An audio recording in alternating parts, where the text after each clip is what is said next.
welcome back to my channel. So today we're going to talk about what to do when you want to quit. And I'm talking about when you really want to quit, when you're just like, that is it, I am done with all of this. So if you are new around here, my name is Rebecca. Welcome to my channel where we share lots of information about achieving your goals and all the behind the scenes of my awesome stationery business. So I want to start out by telling you, just to frame this video, that I know what I'm talking about because I've actually been there. I have been in a situation before where I really seriously wanted to quit my business for real. And because nothing felt like it was going right. I was missing my goals and everything felt like we were getting so many different things in different directions, but just trying to throw us off course. And basically everything from Brexit to the update to Apple, which has made Facebook advertising really difficult. Well, it's very difficult for me anyway. Changes to the SEO algorithms and their policies, changes to Instagram and a whole bunch of other stuff in between, stock problems and all the rest of it, and equipment malfunctioning almost constantly. And sometimes you just feel like, you know what am I even doing this for? And you do just really start thinking about properly giving up and whether it's worth it, and whether the reason you're getting all of these problems is because you're not meant to be on this path. So I know what I'm talking about. I'm talking really from personal experience here, but I am still here and keeping going, and I want to share my top tips with you on how to kind of keep yourself motivated and also like get yourself in a better mindset, especially when you're feeling really down about yourself and your ability to achieve your goals and dreams. So the first thing I do want to talk about is vision, and I know I talk about this a lot, but I feel like one of the things that happens when we really start to want to give up on our goals is we really disconnect from our vision. We start to question whether we want to achieve these things, the things that are in our vision books and the things that we've written down. Why do we want them, and do we really want them, and is it worth it? The other thing that happens is we actually sometimes get angry at our vision. We get like, I know this personally, I felt angry at myself for even wanting these things. Like, Rebecca, for God's sake, why could you just not want something more easy? Why have you taken me down this path? Why could you not have just been happy with your 9-to-5 job? And those are totally natural feelings and reactions we have when we're feeling in quite a negative space. We either feel really down, really disconnected, and also we can also feel really angry as well. So the first thing I want you to keep in mind is that you have those visions and dreams for a reason. Now, I'm quite spiritual, and I believe that there is a reason that that goes deeper than just a kind of a surface level of want and desire for the things that I want to achieve, and that it goes a bit deeper than that, and I have a purpose to share certain things with the world. Now, whether you're spiritual like that or not, there is a reason that you came up with these dreams and these desires in the first place, and reconnecting really deeply to that is a really valuable way of reconnecting to your vision. So rather than just thinking, well, you know, I want this because I want the bigger, the better house and somewhere nicer to live, it's about what that really means to you.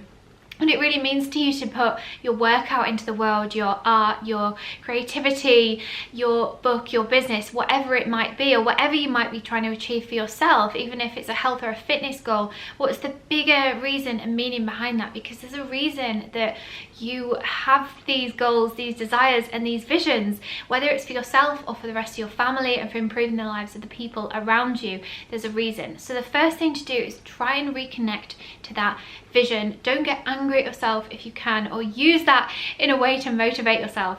So the second thing I want you to do is move yourself up the emotional scale. So this has got nothing to do with your goals and your achievements. This is about how you're feeling in this present moment. When you're thinking about your goals, maybe you're feeling angry or sad or a little bit depleted and unenergized and generally quite bad about yourself. What we want to do is move you up the emotional scale to a point where you're feeling better. We are feeling happy and full of joy and excitement. Now, getting from here to all the way over here is obviously a huge leap. So the best way to do it is to do it slowly in steps. And a great way to move yourself up the emotional scale is through gratitude.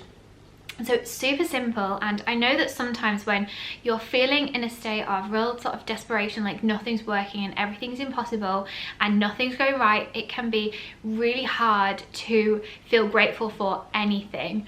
But trust me, there is always something to be grateful for. And whether you're grateful for even the most basic things, going out for a walk and thinking, you know what, I'm just gonna focus on the things that I'm grateful. I'm grateful for the beautiful trees and the beautiful flowers and the fact that it's sunny, and anything that you can start to feel grateful for will help you move from a place of feeling quite down to feeling better. And that's really the aim. We never make a good decision from a place of feeling really bad. We always make better decisions from a place of feeling really good and feeling like there's hope and opportunity out there.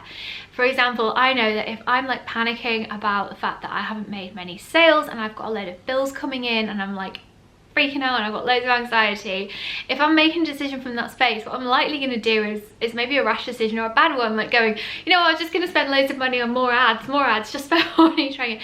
And I've done that before and it hasn't worked. It hasn't been a good decision. Had I moved myself up the scale and gone, you know what, I'm going to wait until I'm feeling a bit better and I'm feeling like in a more hopeful place, then I might have made different decisions because I would have different thoughts which would inspire different actions. So focus on trying to move yourself up the scale. A second way of doing this is to just do something which is fun and that you enjoy and that brings you joy. Forget for a minute about the thing that's making you feel anxious or how you're feeling about your goals, and focus on doing something that's going to make you feel good. Whether that's dancing around the living room, singing your heart out to your favourite Disney songs, do that, or whether that's going for a walk, doing some exercise, phoning a friend, or watching your favorite TV program or film, or whatever it is, reading a book. Do something which makes you feel better, because like I say, this is all about moving us up the scale so we can make better decisions when it comes to our goals. The third thing I want you to do is start thinking about things one step at a time and not focus on how you're going to achieve this massive goal that feels really out of reach, but just on what you're going to do in the next day, in the next hour, and think about it in a really small amount of time and how you can just make one more step.